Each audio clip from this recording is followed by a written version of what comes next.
Let's dive into today's story, Chapter 1. Mama said Daddy died in the war, the toddler mumbled.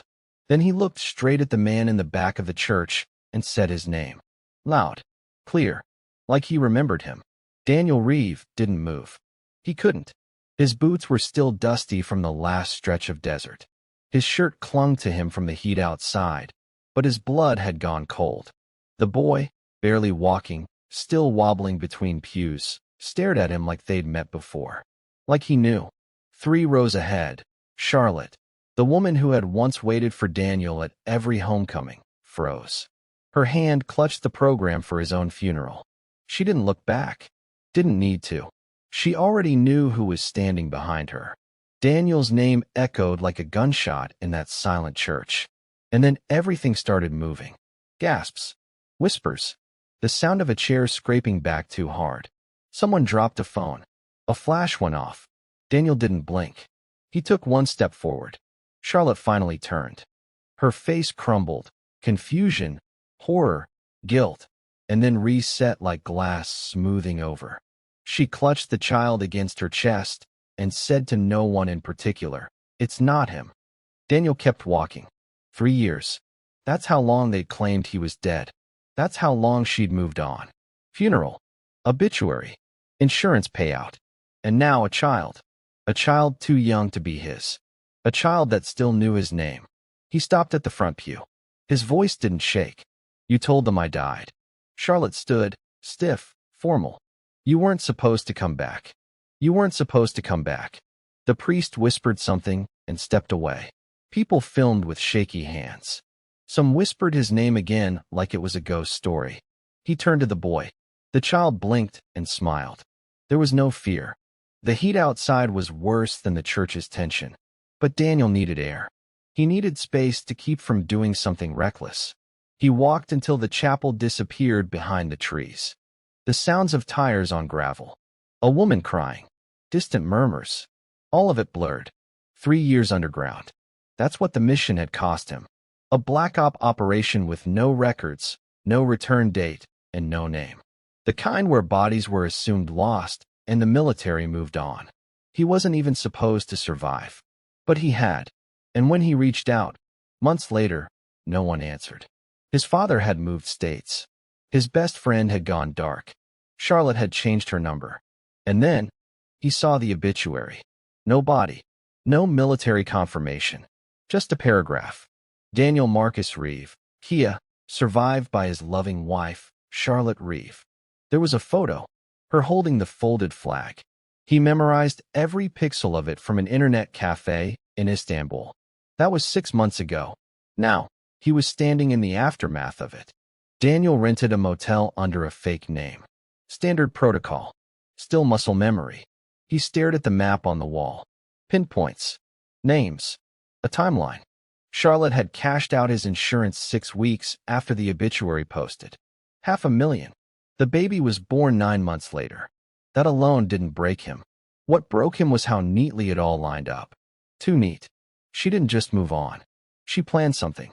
He looked at the old military-grade USB drive. One of the last favors from a man still in the system. It held something heavy. Metadata from her emails, travel receipts, and a GPS trail from the day she filed his death certificate. The timeline was off. 3 weeks before the mission failed, Charlotte filed paperwork claiming he was non-contactable and applied for spousal hardship benefits. 3 weeks before anyone knew he was missing. She knew he wouldn't be coming back. Or maybe she just hoped. He'd always wondered why she pushed for that final deployment. Why she looked so calm the day he left. Why she didn't cry at the airport this time. 2 days later, Daniel sat across from someone who still owed him a debt. Wes Carter, former Army tech specialist, now private investigator with a history of bending the rules for old ghosts. "You sure you want this, man?" Wes asked. "This isn't closure. It's poison."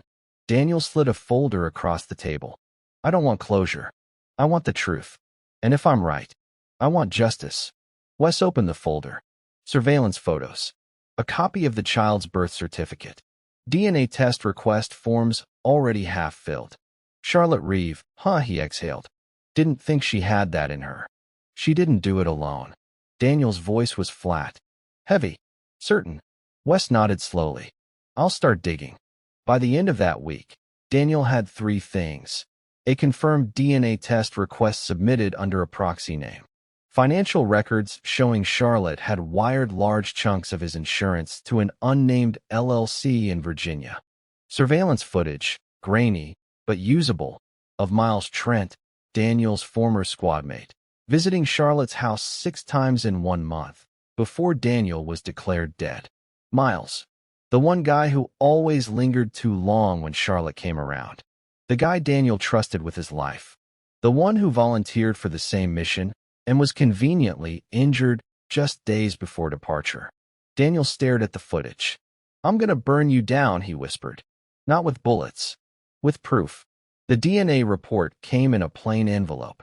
No return address. No name. Just the truth. Wes slid it across the diner table like a loaded gun. Daniel didn't touch it. He just stared at it. Read it, Wes said. You already know. Daniel opened it. Probability of paternity, 0%. He let out a breath so slow it barely sounded human. Then he folded the paper once, cleanly, and slipped it back into the envelope. Wes waited. What now? Daniel sipped his coffee. Cold. Bitter. Just like him. Now I find out who the father is. Miles Trent lived in a glass condo with ocean views and a private elevator. Of course he did.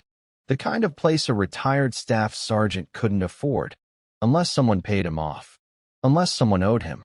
Daniel parked down the street. No plates on the SUV.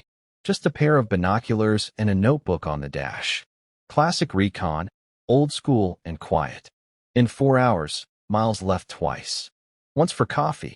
Once with a woman who wasn't Charlotte. Daniel clocked everything. Timestamps. Vehicle plate.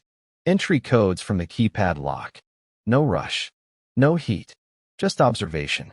By day 3, he had a full routine mapped. On day 4, he broke in. The condo was spotless. Modern. Arrogant.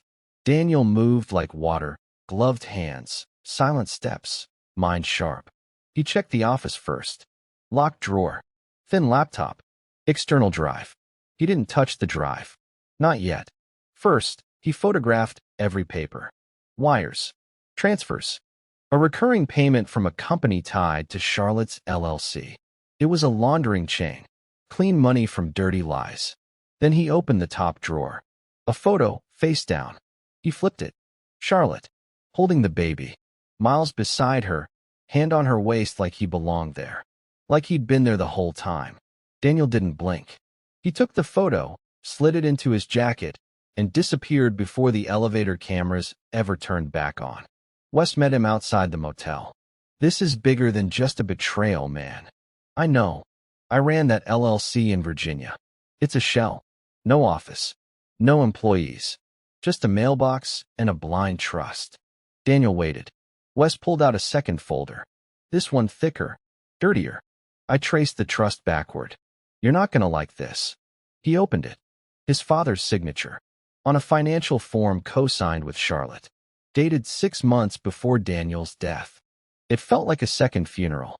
One for the version of himself that believed betrayal could only go so deep. His father, retired Colonel Marcus Reeve, had gone dark the day Daniel went missing. Now Daniel knew why. He stood across from the old man's new house, smaller, quieter, with a mailbox flag painted red, white, and blue. He didn't knock. He watched. For hours. The man who taught him to shoot, to survive, to never lie, had lied to everyone. Especially him. When Marcus finally came out to get the mail, Daniel didn't hide. The old man froze halfway down the porch steps. Mail still in hand. Dan, he said, voice cracked. Daniel stared back. You gonna ask where I've been? Marcus didn't speak. Didn't move. Daniel walked toward him. Slow. Controlled. Eyes locked. You signed a trust with my wife. 6 months before I went missing. The mail slipped from Marcus's hand. Who were you protecting? Daniel asked. A long silence. Then Marcus said, you don't want the answer to that. Wrong answer. Daniel turned and walked away. He just confirmed everything. Inside the motel, Daniel laid out the entire map. Charlotte. Miles. His father. The trust, the insurance, the baby. Not one of them broke under pressure. Because they weren't scared. Not yet. He taped the DNA report in the center of the board. Then he took out a pen and circled a name Wes had found hidden in the offshore routing logs. If that moment struck a chord, take a second to like this video. It truly makes a difference. Share this story with someone who needs to hear something powerful today. And if you're drawn to emotional, suspenseful stories like this, go ahead and subscribe. Have you ever seen someone's true face after years of believing they were someone else? Tell us in the comments. L. Caldwell. No one in their immediate network. No known associate. Who's Caldwell? Daniel asked. Wes tapped a keyboard. Lawrence Caldwell. Civilian logistics. He used to work with your unit's contractor arm before he got canned for falsifying deployment rosters. Daniel's jaw tightened. You're telling me someone forged my deployment? No, Wes said. I'm telling you he erased you before you even deployed. That's how Charlotte filed those benefits early. Someone on the inside helped her. It wasn't just a betrayal. It was an operation. Caldwell lived off-grid in a trailer park outside Richmond. Cash-only rent. Solar power. No online footprint since 2021. Wes and Daniel drove down in silence. The trailer was wrapped in chain-link fencing and paranoia. But Daniel didn't knock. He waited. At 2:14 a.m., Caldwell stepped outside to smoke. That's when Daniel moved. A hand over the mouth. A pistol pressed gently against the temple. I'm not here to kill you, Daniel whispered. I'm here to trade your silence for everything you know. Caldwell was pale. Shaking. I didn't know it was going to get that deep. Daniel cut him off. Start talking. From the beginning. It spilled out fast. Sloppy. Charlotte had contacted Caldwell through an encrypted burner. Told him Daniel's mission was a threat to her. Said he'd gone off books. Violent. She needed him declared missing. For safety, Caldwell falsified the log. Claimed Daniel was on a different route. When comms dropped, they chalked it up to combat loss. He got 10 grand. And a promise it was only paperwork. But someone else had bankrolled it. Who paid you the second time? Daniel asked. Caldwell swallowed. Miles. Of course it was. Back in the motel, Daniel stared at the board. Charlotte lied. Miles executed. His father covered. Caldwell erased. But why? Why fake a death instead of just divorcing him? Why cash out his life instead of leaving? The baby wasn't his. The life wasn't his. Even his death wasn't his. Wes lit a cigarette by the window. You're gonna kill somebody by the end of this, aren't you? No, Daniel said. I'm gonna destroy them. Same thing. No, he repeated. One leaves a body. The other leaves nothing standing. The next step wasn't violence. It was exposure. Daniel needed one more piece. A pressure point. He found it in Charlotte's email backup. A calendar invite for next week.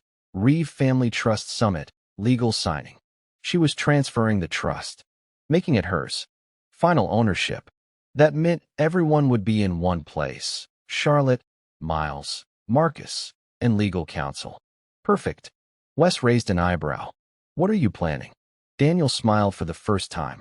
Stage 1.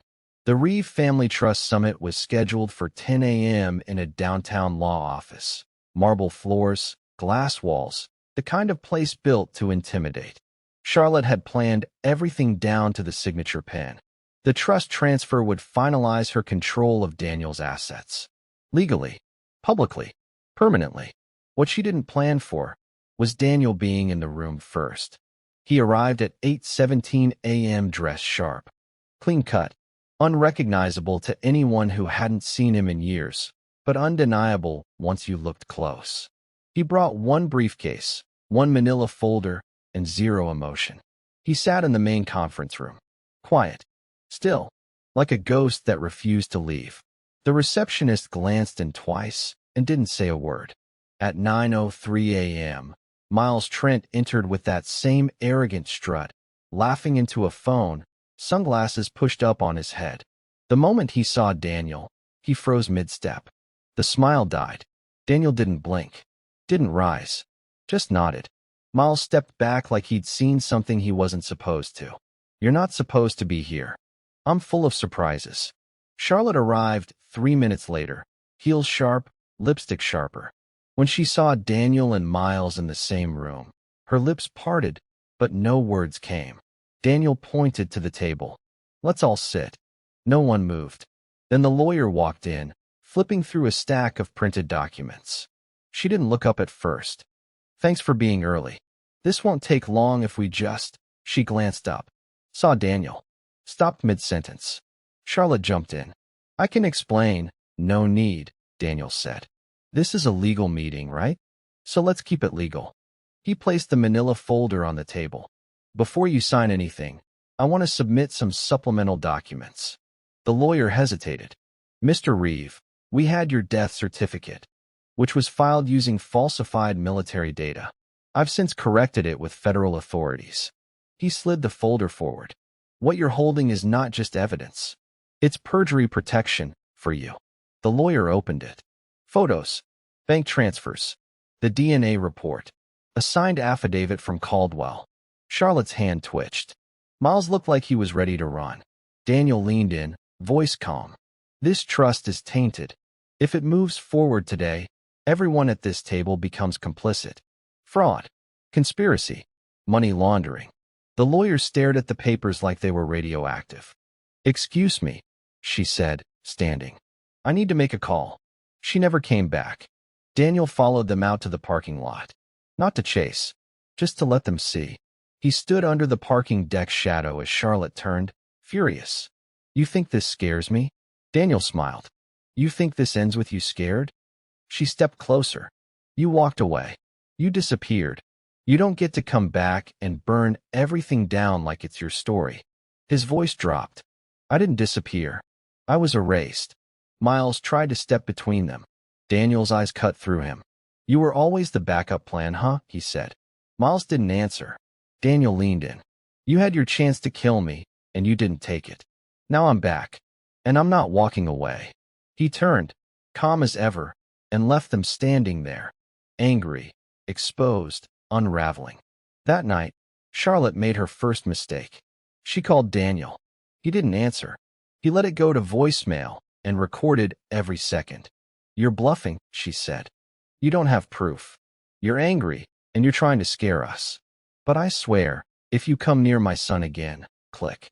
Daniel saved the file under admission_threat_01. Wave. He forwarded it to Wes. Wes responded with a single line, "They're sweating." Next move. The next move wasn't legal. It was emotional. Daniel mailed the photo of Charlotte, Miles, and the baby to Marcus Reeve, his own father, taped to a single sheet of paper. No message, just the DNA report attached. He didn't send it to his father's home. He sent it to his church. Let everyone there see what the colonel had blessed. Meanwhile, Wes followed the money. The offshore accounts tied to Charlotte's LLC were clean on the surface, until Wes traced the IP access logs. One was from the same Richmond trailer Caldwell used. Another? From a military base login. Fort Durness. Miles's old clearance. They'd used government resources to move stolen funds. Wes pulled the logs. Time-stamped. Corroborated. Daniel had what he needed. Now he just had to put it somewhere they couldn't stop it. He waited one more week. Just long enough for Miles to feel comfortable again. Then he posted the first piece. A PDF. No caption. Just titled, "What They Did to Daniel Reeve." It landed on a Reddit forum for military veterans. Within 12 hours, it had 18,000 upvotes. By morning, someone had emailed it to a local news station. By night, Charlotte's name was trending on Twitter, right beside military fraud and insurance scam. Miles showed up at the motel the next day. No warning. Wes opened the door, pistol in hand. "Back off," he said. "I need to talk to him." Miles yelled from the hallway. "I didn't know they'd go that far." Daniel stepped out of the bathroom. Calm. Controlled. He motioned for Wes to lower the weapon. "You have 5 minutes." Miles looked like he hadn't slept in days. "I thought you were dead," he said. "I thought. Charlotte said it was just paperwork. She told me you were unstable. That if you came back, you'd go after the kid." Daniel's voice cut like a blade. "You helped erase me." Miles stepped forward. "I didn't think you'd survive. Wrong again. Daniel opened the door wide. Get out before I make you part of the next leak. Miles hesitated. What are you going to do to her? Daniel's face didn't change. Nothing she didn't sign up for. Wes locked the door. You believe him? Daniel shook his head. Doesn't matter. He's scared. That's useful. He stared at the board. Next up, the final name that hadn't cracked. Marcus Reeve. Time to break him. But not with words. With public memory. The church bulletin was printed every Thursday. For pages. Stapled by hand. Folded into neat stacks at the front door.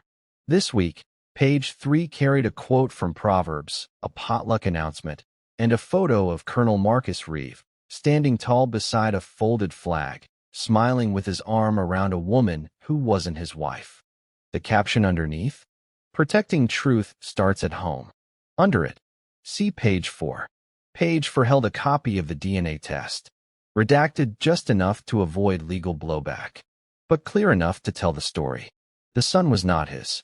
The body was never found, and the lie started at the top. By Sunday, whispers flooded the pews before the first hymn finished. Daniel didn't attend. He didn't have to. He sat in a borrowed car across the street, watching through a long lens as his father stood behind the lectern. The colonel still looked composed, at first, but Daniel saw the shift. The cracks, the sweat forming under his collar, the slight tremble in his hand as he reached for the mic. Then came the whisper that finally reached him. Someone passed a copy of the bulletin to the front row. He saw Marcus's eyes land on the photo. Then the caption. Then the DNA.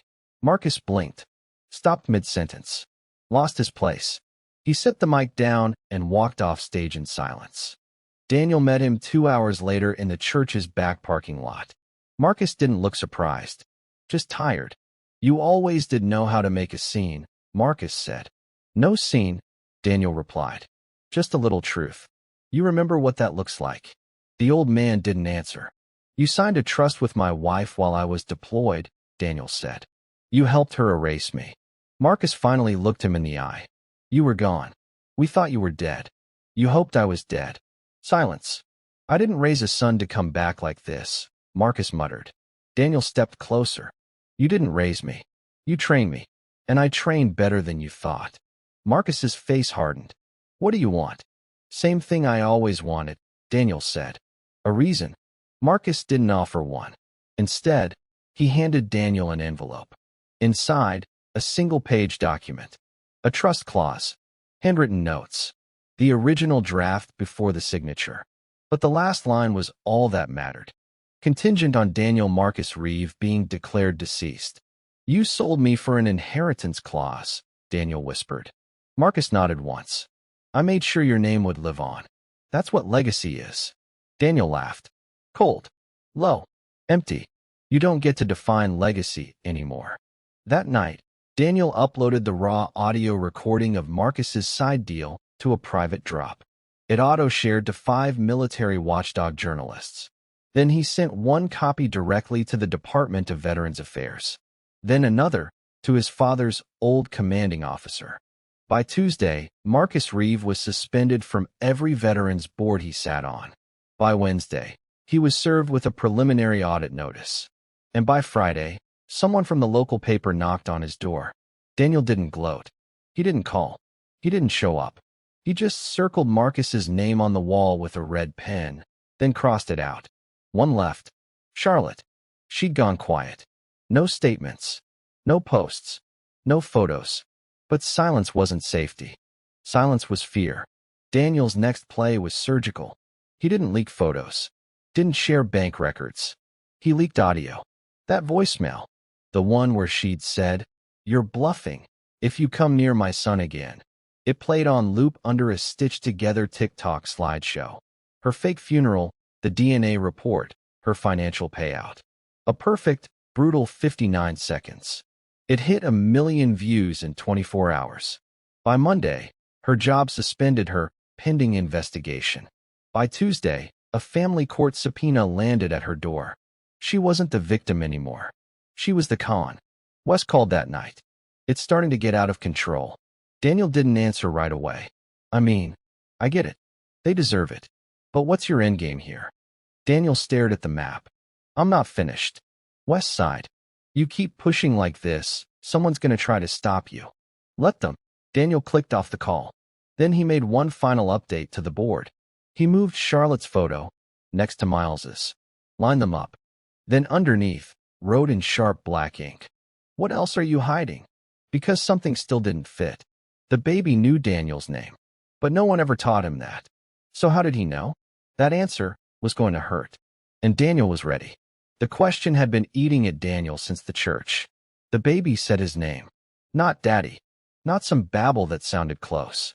His name. Clear. Precise. But Charlotte never called him that around the kid.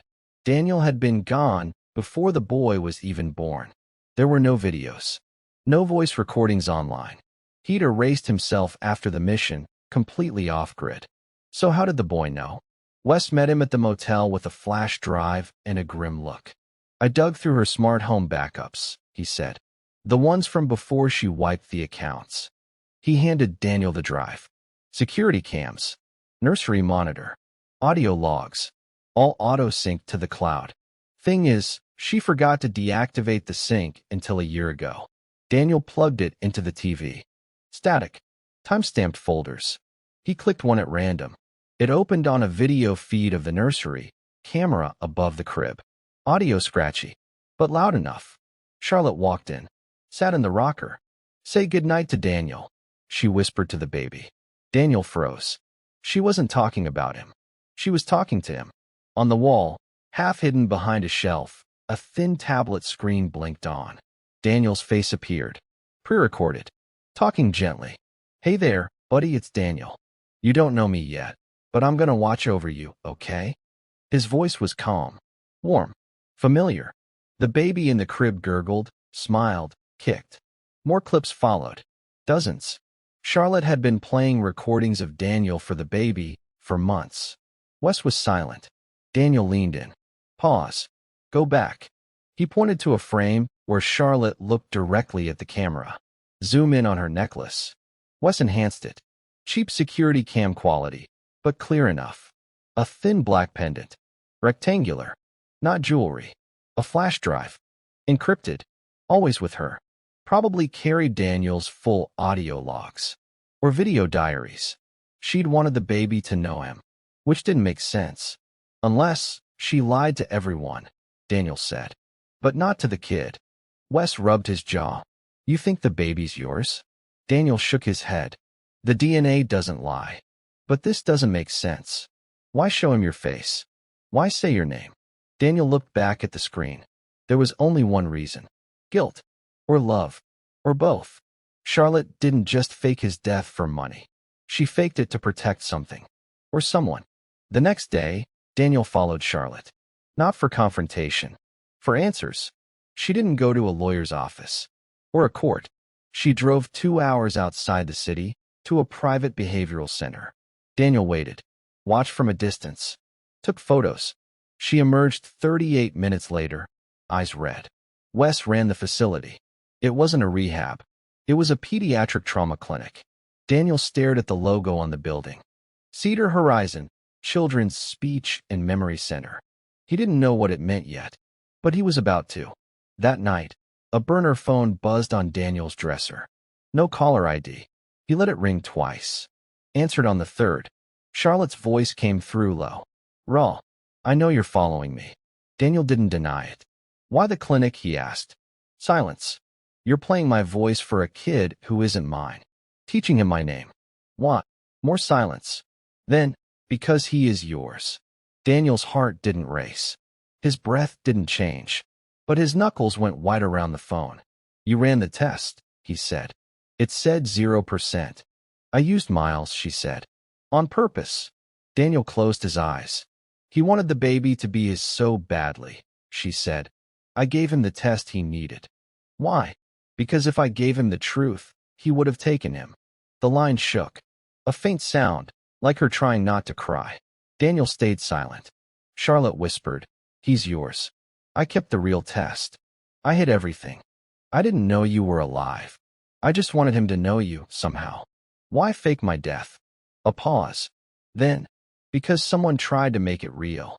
The next morning, Daniel drove to the old hangar where their mission had been prepped. The place was shut down now, abandoned. But his contact, an old logistics clerk named Riley Trent, Miles' cousin, agreed to meet him. Riley handed over a sealed box. Black tape. Military stamp. "What's this?" Daniel asked. "Copy of the original mission manifest," Riley said. "It never made it to HQ. Buried the second your squad vanished. But I pulled a clone from the backup node." Daniel opened it. Every page had been redacted in the public report. But this one was raw. Miles Trent had signed off on Daniel's equipment. His departure time. His extraction code. Except the code was wrong.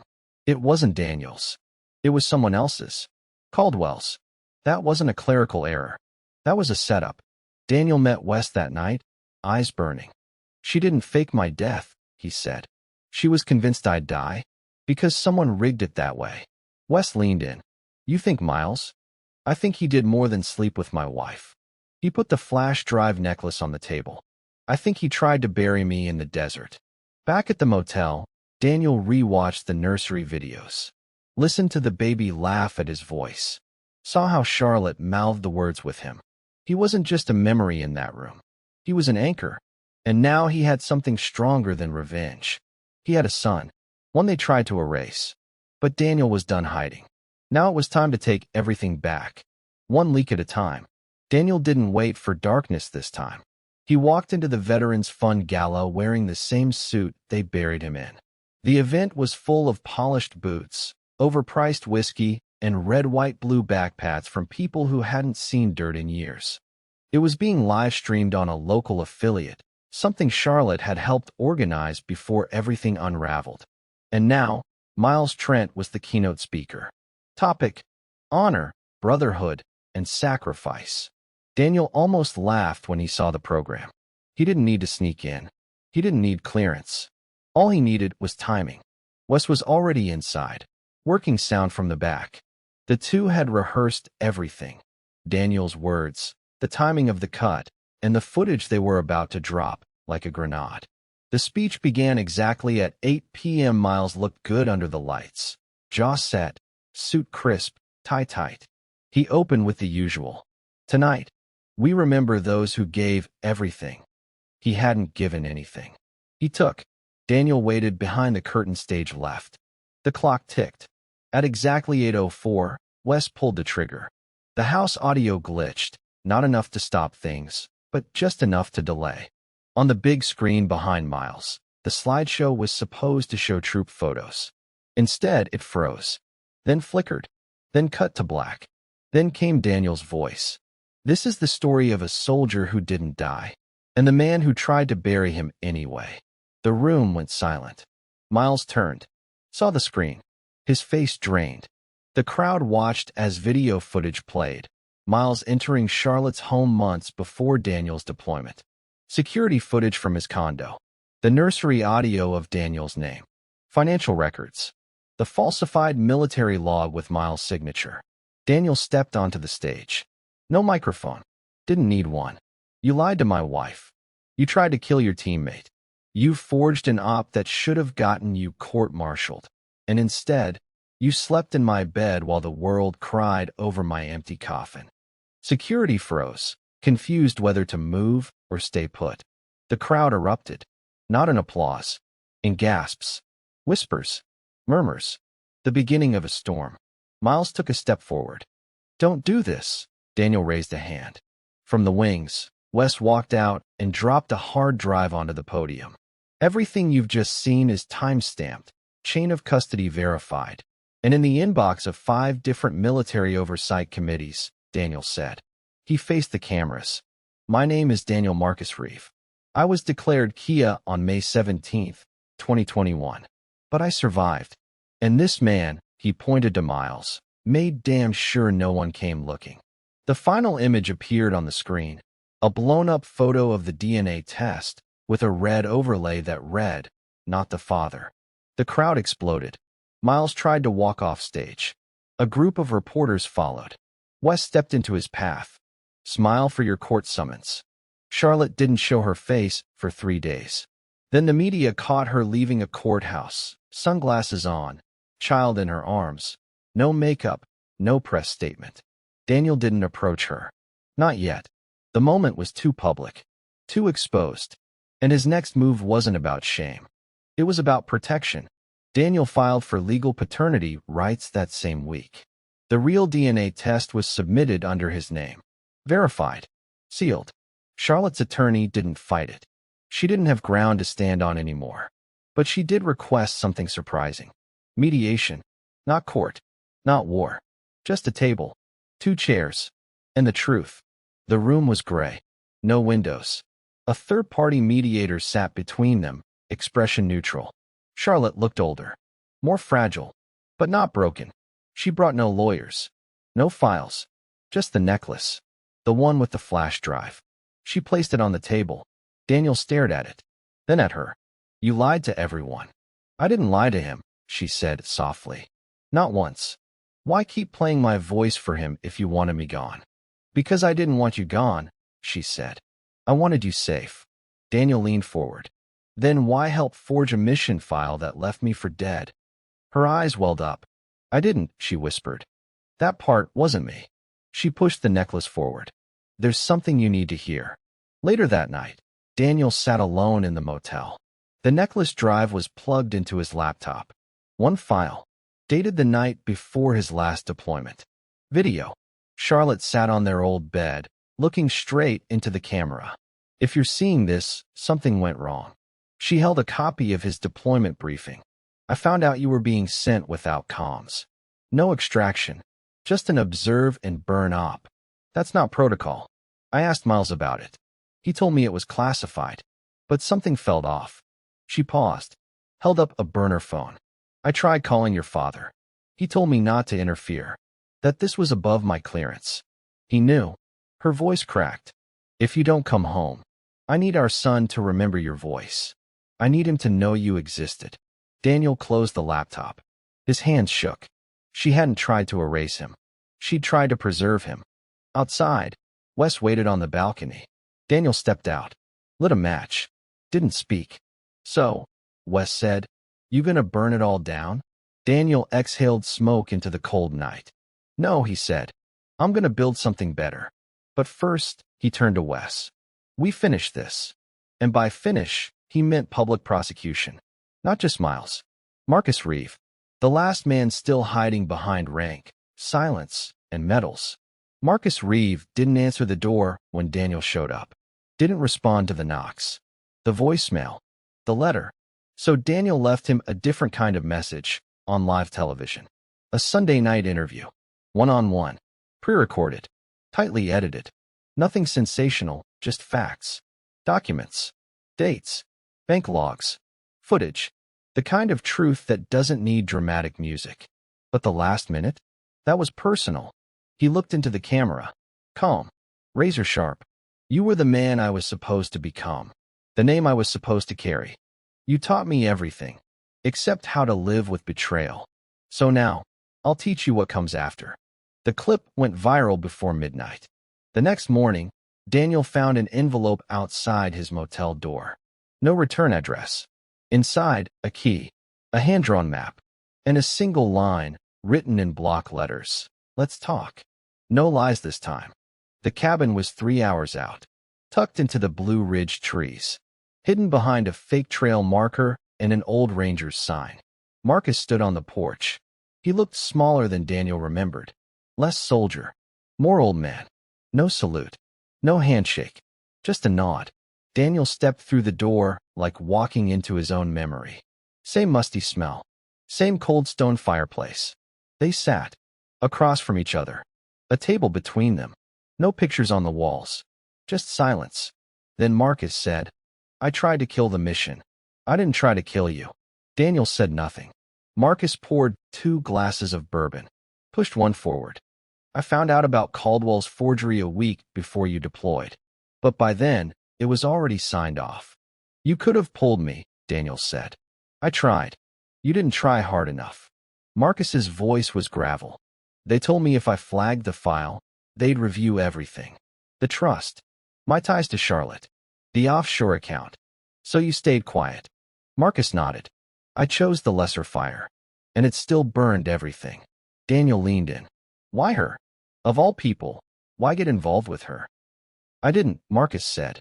She came to me. Said you were different. Harder. Distant.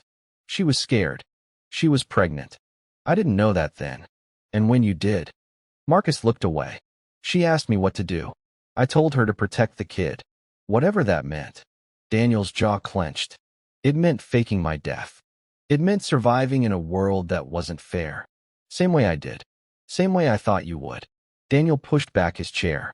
Marcus stood. Not fast. Not defensive. Just defeated. I was wrong, the old man said. Daniel paused at the door.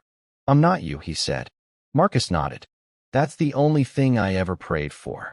Back in the city, the walls were closing in on everyone who had touched the cover-up. Caldwell, under federal indictment. Miles, facing criminal charges and civil suits. Charlotte, stripped of legal custody pending final paternity ruling. Marcus, retired, disgraced, and subpoenaed. The story wasn't just viral. It was a movement. Hashtag Reeve was real started as a meme. But it turned into a conversation. About forgotten soldiers. Silent corruption. Family betrayal. Wes called it accidental justice. Daniel didn't call it anything. He didn't have time. Because the court date was set. And he was going to fight for the one thing left that couldn't be faked. His son. The family courtroom was small. No cameras. Just a judge, a bench, a handful of suits. Charlotte sat across from him. Her face was unreadable. Not cold. Not apologetic. Just real. The judge looked between them. Mr. Reeve, your petition is for full legal paternity, custody consideration, and name restoration, correct? Yes. The judge turned to Charlotte. Do you dispute paternity? No. Do you object to custody review? She hesitated.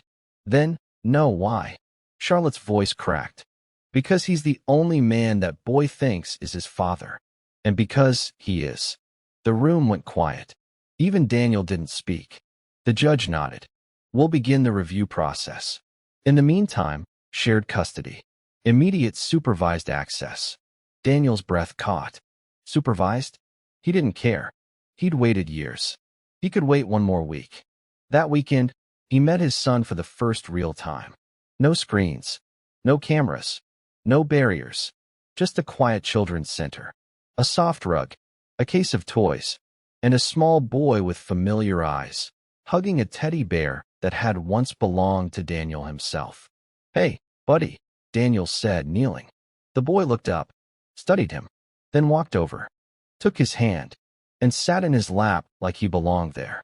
No fear, no confusion, just connection. Charlotte watched from the hallway. Didn't cry, didn't smile, just turned and walked away. Wes met Daniel afterward. You good? Daniel nodded. Yeah, better than good. You're gonna win full custody. I know. And when that happens, what are you gonna do? Daniel stared at the sky for a long time before answering. Disappear again. Wes blinked. What? Not to hide, Daniel said. To live. He pulled out a folded paper. A new name. A new home. A sealed record. Start over. Clean. Quiet. Wes laughed. You planning on a happy ending? Daniel smiled. Real this time. No, just a true one. That night, he burned the board. The map. The red strings. The files. All of it. Gone. Not out of anger, but out of purpose. The mission was over. And he'd survived. Not by rage. By truth. And a voice that never stopped echoing in the mind of a little boy who somehow knew his name. The judge leaned forward. Her eyes didn't blink behind wire-rimmed glasses. Mr. Reeve, are you prepared to submit the additional video evidence into the record? Daniel nodded. Yes, Your Honor. Wes, seated behind him, stood and walked the footage over on an encrypted USB. No lawyer. Just raw truth. The judge inserted it into her machine. The screen lit up. First clip. Charlotte, in the nursery, whispering his name to the child. Timestamped. Second, Daniel's pre-recorded message. A father talking to a child he thought he'd never meet. Then the audio. Miles's voice. Agitated, cornered. I didn't think he'd survive. The final clip was Charlotte's confession, a private interview, recorded during mediation. Her voice, clear. He's the father. I knew the whole time. I just wanted Aiden to remember him, in case he never came home. The courtroom didn't move. Even Charlotte stared at the screen like she was seeing it for the first time. When the lights came back on, the judge looked tired. But her voice didn't waver. I'll need time to review the supplemental evidence. We will reconvene at 9 a.m. Monday. The gavel fell. Session adjourned. But no one stood up. Not right away. Daniel walked out with no expression. Charlotte followed. She caught up outside the courthouse, in the wind between two sets of doors. "Wait," she said. He turned. Her eyes looked clearer now, like something was finally settling in her chest. "You could destroy me," she said. "You already have." "I didn't leak the mediation," he replied. "I know, but the world still knows." Silence stretched between them. Daniel broke it. "You played my voice for him, even when you thought I was dead, because he deserved to know you. Not me. Not Miles. You." She looked away, then back. "I don't want to lose him." Daniel didn't blink. "Then you shouldn't have lied to him." She nodded once. "I didn't come to beg. I just came to say thank you." "For what?" "For not becoming the monster we all thought you'd turn into." He turned and walked away. Didn't look back. Not this time. That night, he sat with Aiden on a bench outside the children's center. Just 20 supervised minutes. The boy clutched a toy fire truck. Daniel handed him a juice box. No words. Then Aiden did something unexpected. He climbed into Daniel's lap, turned the toy truck over in his hand, and whispered, "You're not dead." Daniel froze. Aiden looked up. "You were in the wall," he said. "You talk in the wall. The nursery monitor. The recordings." Daniel nodded. Swallowed hard. "I was in the wall, yeah." Aiden smiled. "You came out." Daniel whispered back. "I did." Monday came fast. The courtroom was full. Media weren't allowed inside, but they waited outside with cameras like sharks around blood. Inside, the judge had one paper in front of her. No dramatics. Daniel Marcus Reeve. "This court grants you full parental rights, physical custody, and the authority to make all legal, medical, and educational decisions on behalf of Aiden James Reeve, born April 2nd, 2022. Charlotte bowed her head. Daniel didn't smile. He nodded, like a man finally unburdened. Outside, the flashbulbs popped. Someone yelled, "Do you forgive them?" He didn't answer. Another, "What will you do next?" He paused, looked into the crowd, and said only one thing. "I'm taking my son home." They moved out of state within the month. Wes helped scrub the files, reroute identity clearances, and establish everything under new records. Daniel took nothing from Charlotte. Not the money, not the trust, not the past. He didn't need it. He had Aiden. And every night, when they brushed teeth or read stories, Aiden would ask, "Did you die in the war?" And Daniel would say, "No, buddy. Someone just tried to make it look like I did." Then he'd kiss him on the forehead and switch off the light. 1 year later, Daniel received a package with no return label. Inside, a photo. Him, in uniform. Charlotte, smiling. Aiden, just born. Behind it, a note. "I'm sorry. I know it's too late, but I still wanted you to have this. You deserved a beginning, not just an ending." He burned the note, but kept the photo. For Aiden, not for himself. Miles Trent pled guilty to conspiracy, fraud, and attempted cover-up of a federal investigation. He served 8 years. Marcus Reeve testified in his own trial. No plea deal. No defense. Just one final act of accountability. He served 5. He never spoke to Daniel again. Daniel never needed him to. Years passed. Aiden grew tall, sharp, kind. He knew where he came from and who had lied. But he never asked Daniel to hate them, because Daniel never taught him to. He taught him something else: how to fight with truth, how to win without becoming what tried to destroy you. And when Aiden graduated high school, he read something during his speech. A letter. Short, quiet, full of weight. "My dad was supposed to be dead, but he came back. Not just for me, but for himself. And because of that, I know who I am." Daniel sat in the front row. Didn't cry. Didn't clap. Just stood when the applause came. Because he knew the truth now, they called him broken. But he built something unbreakable. 2 years of peace. That's what Daniel had built.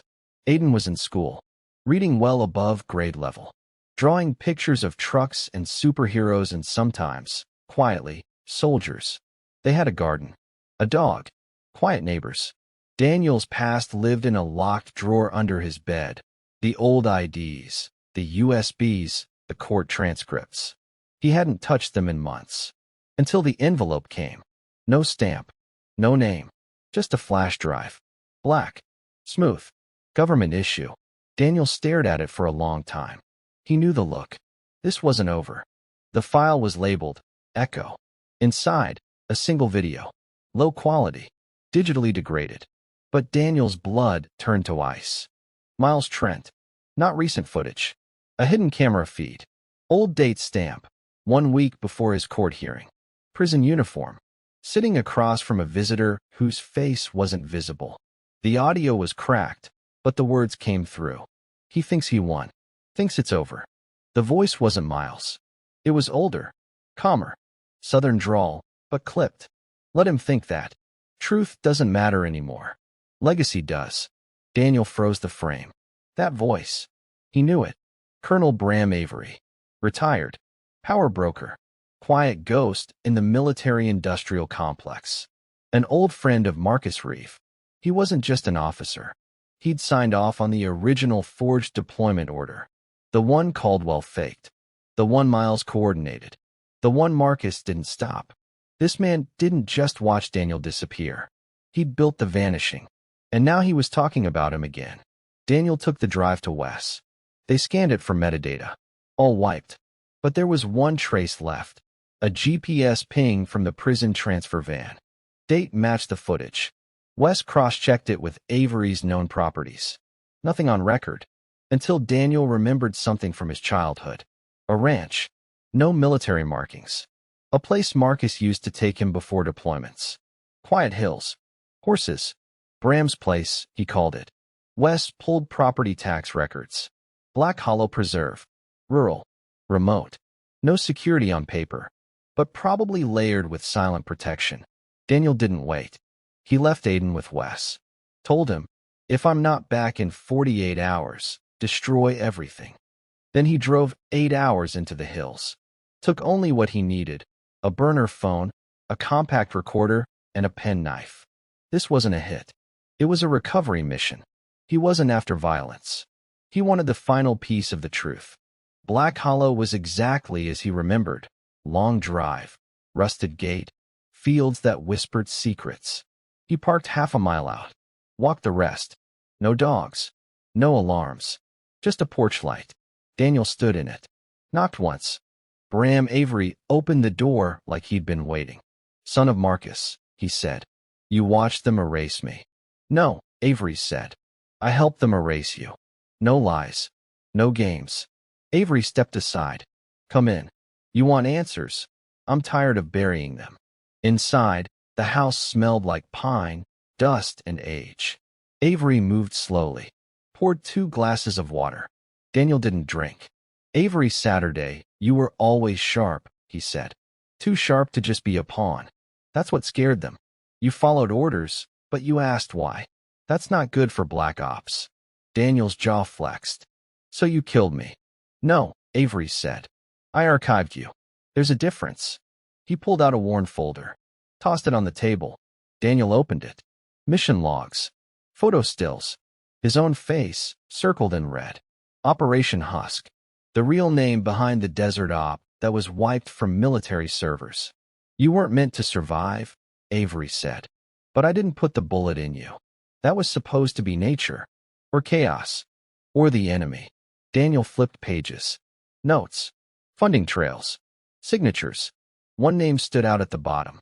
Charlotte Reeve. Not on the kill file. On the protection list. Why is she here? Avery smirked. She made a deal. Give us access to your comms and personal networks. We leave her and the child alone. She didn't have a child yet. Avery nodded. But she was pregnant. And you were unstable, according to her affidavit. Daniel's hands curled into fists. You used her to shut down my comms. She offered. She didn't know what you'd do. Avery sipped his water. Everyone knew. Silence. Daniel stood. Avery didn't flinch. I'm not here to kill you, Daniel said. I'm here to make sure when you die, the world knows who you really were. Avery smiled. You still believe in truth. That's your problem. Daniel left, but not before stealing the folder. Back in the city, Wes helped digitize the file. They encrypted it, time-stamped it, verified signatures, and prepared a quiet drop. No social media this time. Just one package. Delivered to the Military Accountability Board and 3 journalists already embedded in national defense oversight. The report dropped within the week. Headlines flooded the net. Retired officer linked to Operation Ghost Erasure. Veteran's death faked. Mission suppressed by private contractor deal. Bram Avery under federal investigation. No arrests yet.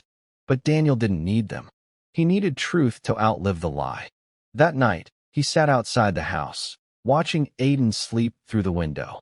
He didn't cry, didn't smile, just closed his eyes and whispered, "It's done." But he was wrong, because at 3:42 a.m., someone fired 3 shots through the living room window. Glass shattered, wood splintered. Daniel tackled Aiden to the floor before the 3rd shot hit the wall behind them. Silence followed. No tires, no running, just stillness. Police found shell casings outside the fence. No prints, no cameras, no witnesses. But Daniel knew. It wasn't Miles, wasn't Marcus. It was a message, a warning, the last gasp of a dying secret. He moved Aiden that night. New location, deeper aliases. Wes handled security. Daniel didn't call the press. He didn't call anyone. He just locked down and waited for nothing, because nothing came. That was the real message. You're free now, but you'll never be untouched. 1 week later, he visited Charlotte. Not for closure, for clarity. She answered in sweats. No makeup, no fake calm, just exhaustion. Was it you, he asked. No, she said. I swear on Aiden. Daniel nodded. I believe you. Then he handed her a folder. Her name, on Avery's funding trail. You were listed as an asset. Did you know? Her face paled. No, she whispered. Then you were played, too. She sat, didn't speak, just held the folder. Daniel didn't stay. He just said, "This is the last time we speak," and left her sitting in the wreckage she helped build. Back at home, Aiden asked him a question. Are you still in the wall? Daniel smiled. No, he said. I live right here now. Aiden nodded. Good, because I'm going to build a bigger wall. Why? To keep bad people out. Daniel tousled his hair. You already know how. Aiden was 9 when he asked Daniel the question directly. They were sitting on the porch. Aiden's feet dangled off the edge. He held a notebook on his lap, full of drawings, lists, made-up comic book characters. Were you really dead? Daniel kept his eyes on the yard. No, he said. I was lost. People just told the world I was gone. Aiden nodded slowly, like he'd already guessed. I told Miss Carter you were a soldier. What did she say? She said she's glad I have you now. Daniel smiled. Aiden leaned his head on Daniel's arm. I'm glad too. They sat like that until the sun dropped. The final government report came 6 months after Avery's death. It cleared Daniel of all misconduct, reinstated his official status, a full reversal of the Kia listing, his benefits restored, his name repaired on paper. But that wasn't what mattered. What mattered came in a plain brown envelope from the Department of Records. A birth certificate. Updated. Name, Aiden James Reeve, father. Daniel Marcus Reeve. He held it in his hands for a long time, then framed it, hung it above Aiden's bed, next to a photo from the day Daniel came home. No medals, just a father holding his son, finally seen. Charlotte sent 1 letter that year. No address, just initials. It came with no apology, no demands, just a paragraph. You were right. About everything. I never stopped trying to fix it, even when I stopped trying to fix us. I hope he knows who you are now. I hope he never forgets. Daniel didn't reply, but he didn't tear it up either. He tucked it into the back of the birth certificate frame. hidden behind truth, never again in front of it. Wes stopped by in October. He brought a bottle of something strong and a manila folder. Daniel raised an eyebrow. No fire this time, Wes said. Just housekeeping. The folder had documents. An offer from a publisher. A documentary pitch. 3 podcast invites. They want your story, Wes said. They already have it. Not like this. Daniel poured 2 glasses. Sat across from him. I didn't survive to become a headline. You didn't. You became something better. Daniel considered it, then shook his head. Tell them to wait. Maybe someday. But not while he still calls me Dad, with a smile that doesn't ask questions. Wes nodded. He understood. Aiden turned 10 with a sleepover and a bonfire. No fancy party. No speeches. Just kids, marshmallows, and a father sitting 10 feet away with a quiet smile and tired eyes. At midnight, Daniel stood alone by the coals. Wes stepped beside him. You did it, he said. Daniel didn't answer. Seriously. You walked through fire. Dragged the truth back from hell. You won. Daniel took a breath. I didn't win. He glanced at the house. But he did. That was enough. Years passed like that. No sudden drama. Just life. Daniel built things. A carpentry shop out of the old garage. Clients came in quiet waves. Veterans. Teachers. Single moms. The kind of people who knew what it meant to need something real. He never advertised. People just knew. Word got around about the quiet guy who worked miracles with his hands and never asked questions. He liked it that way. When Aiden started middle school, he brought home an assignment. Family history, he said. Daniel hesitated. You want to tell the whole thing? Aiden shrugged. I want to tell what matters. So Daniel helped him write it. No betrayals. No courtrooms. No revenge. Just the story of a father who got lost and a boy who waited. Even before he knew he was waiting. They printed it. Aiden turned it in. 2 weeks later, the teacher pulled Daniel aside. She said she'd cried reading it. Said she'd shared it with her brother. Said he cried too. Some truths don't need to go viral. Some truths just need to be passed down. When Daniel turned 40, he found a package waiting on the porch. No name. No label. Inside, a dog tag. DM Reeve active father on the back. A handwritten message. You earned it back. He didn't know who sent it. Maybe Wes. Maybe someone in the system who saw the files. Didn't matter. He hung it in the shop. Right above the door. Every client saw it on their way out. Most didn't ask. But a few. The ones with eyes like his. Nodded as they passed. They understood. And then, years later, Aiden stood tall in his high school graduation gown. Same eyes. Same quiet strength. Same refusal to break. He looked out over the crowd. Found Daniel in the 3rd row. Gave a tiny wave.